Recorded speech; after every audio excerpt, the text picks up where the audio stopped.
അപ്പോൾ ഇന്ന് നമ്മൾ വാഴ 2 കാണാൻ പോവുകയാണേ. കൊട്ടിയത്തെ ഡ്രീംസ് മാളിലെ ആശീർവാദിലാണ് ഞങ്ങൾ പോയിട്ടുണ്ടായിരുന്നത്. ശരിക്കും പറഞ്ഞാൽ ഇത് സിനിമ ഇറങ്ങിയതിൻ്റെ അന്നത്തെ ദിവസം തന്നെ വൈകിട്ടത്തെ ഷോ ആണ് ഞങ്ങൾ ബുക്ക് ചെയ്തിട്ടുണ്ടായിരുന്നത്. പക്ഷേ വീഡിയോ ഇടാൻ കുറച്ച് ലേറ്റായിപ്പോയി. അങ്ങനെ ചെന്നുടനെ തന്നെ ജിബി ഒരു കോഫിയും ഞാനൊരു ചായയും വാങ്ങിച്ചു കുടിച്ചു. ചായ ആണെങ്കിൽ നല്ല ടേസ്റ്റ് ഉണ്ടായിരുന്നു, ഒരു പ്രത്യേക ടേസ്റ്റ് ഉണ്ടായിരുന്നു. അപ്പം ഞാനത് കുടിപ്പിച്ച് നോക്കുകയാണ് ആളെ കൊണ്ട് എങ്ങനെയുണ്ടെന്ന് അറിയാൻ വേണ്ടിയിട്ട്. ഞങ്ങളാണെങ്കിൽ കുറച്ച് നേരത്തെ എത്തിയിട്ടുണ്ടായിരുന്നത്, അതുകൊണ്ട് കുറച്ച് നേരം ഇവിടെ വെയിറ്റ് ചെയ്യേണ്ടി വന്നു. ഷോ ആണെങ്കിൽ ഇവിടെ നടക്കുന്നേ ഉള്ളായിരുന്നുള്ളൂ.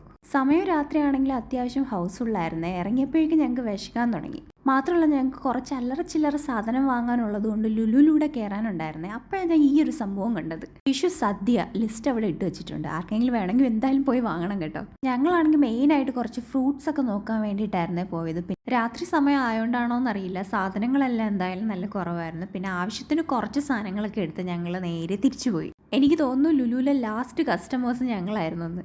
അങ്ങനെ അതൊക്കെ വാങ്ങിച്ചിട്ട് ഞങ്ങൾ വീട്ടിലേക്ക് പോയി. സിനിമ എന്തായാലും ഞാൻ പറയേണ്ട ആവശ്യമില്ലല്ലോ. അപ്പോൾ എന്തായാലും ടാറ്റ.